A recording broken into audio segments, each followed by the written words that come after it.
Modi cabinet 2.0 के विस्तार से भले ही कुछ चेहरों को केंद्र सरकार में हिस्सेदारी मिल गई हो, लेकिन जमीन पर बीजेपी और जेडीयू को आने वाले वक्त में बड़ी मुश्किलों का सामना करना पड़ेगा।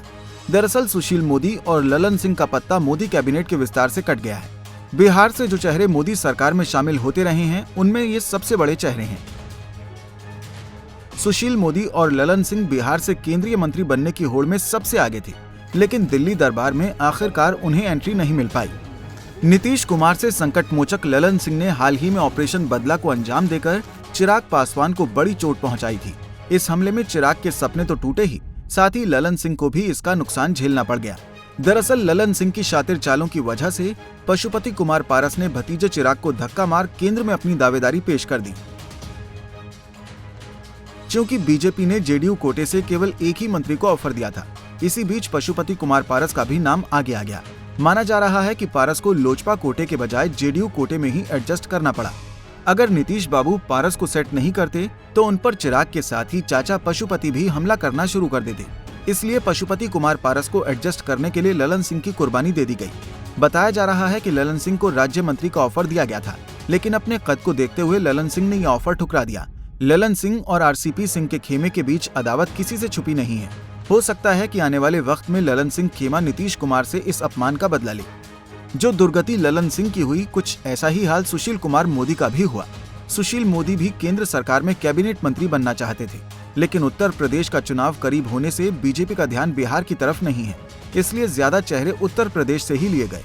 बिहार से कैबिनेट विस्तार में केवल जेडीयू सांसदों को ही जगह दी गई। वहीं सुशील मोदी का नाम कटने के पीछे बीजेपी के प्रदेश अध्यक्ष संजय जायसवाल का भी हाथ बताया जा रहा है। दरअसल संजय जायसवाल भी केंद्र में मंत्री बनने के लिए एड़ी चोटी का जोर लगाए हुए थे। मोदी और जायसवाल के वैश्य बिरादरी से ही आने से दोनों को एक साथ मंत्री बनाना नामुमकिन सा लग रहा था। इधर आला कमान ने विवाद बढ़ता देखकर दोनों का ही नाम काट दिया। वहीं नित्यानंद राय और भूपेंद्र यादव की बढ़ती ताकत की वजह से भी सुशील मोदी का सपना बिखर गया। राय और यादव की ही लॉबिंग की वजह से सुशील मोदी बिहार के उप मुख्यमंत्री पद से बेदखल किए गए थे, और इस बार दोनों धुरंधरों ने केंद्र सरकार में आने से सुशील मोदी को रोक दिया। हालांकि अभी बीजेपी और जेडीयू खेमे में अंदर ही अंदर चिंगारी सुलग रही है। खासकर ललन सिंह की अनदेखी के बाद भूमिहार समाज जेडीयू के भीतर छला हुआ महसूस कर रहा है। वहीं आगे चलकर उपेंद्र कुशवाहा के अध्यक्ष बनने पर जेडीयू में ललन सिंह की ताकत सिमटनी तय है। इस अंदरूनी विवाद का सीधा फायदा तेजस्वी को मिलेगा। वहीं बिहार के ब्राह्मण समाज की भागीदार भी केंद्र से खत्म कर दी गई है। अश्विनी चौबे को मोदी सरकार से बाहर का रास्ता दिखाने के बाद ब्राह्मण समाज में गहरी निराशा है। भूमिहार ब्राह्मण के अलावा पासवान जाति भी चिराग को किनारा लगाए जाने से बुरी तरह से नाराज है। इन तीनों जातियों को मिला दें तो लगभग 15% वोटरों का गुस्सा बीजेपी और जेडीयू को झेलना पड़ सकता है।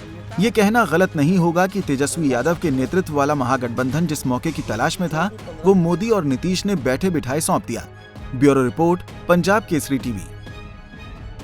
हमसे जुड़े रहने के लिए हमारे YouTube चैनल को सब्सक्राइब करें और नई वीडियो की नोटिफिकेशन के लिए बेल आइकॉन को दबाएं।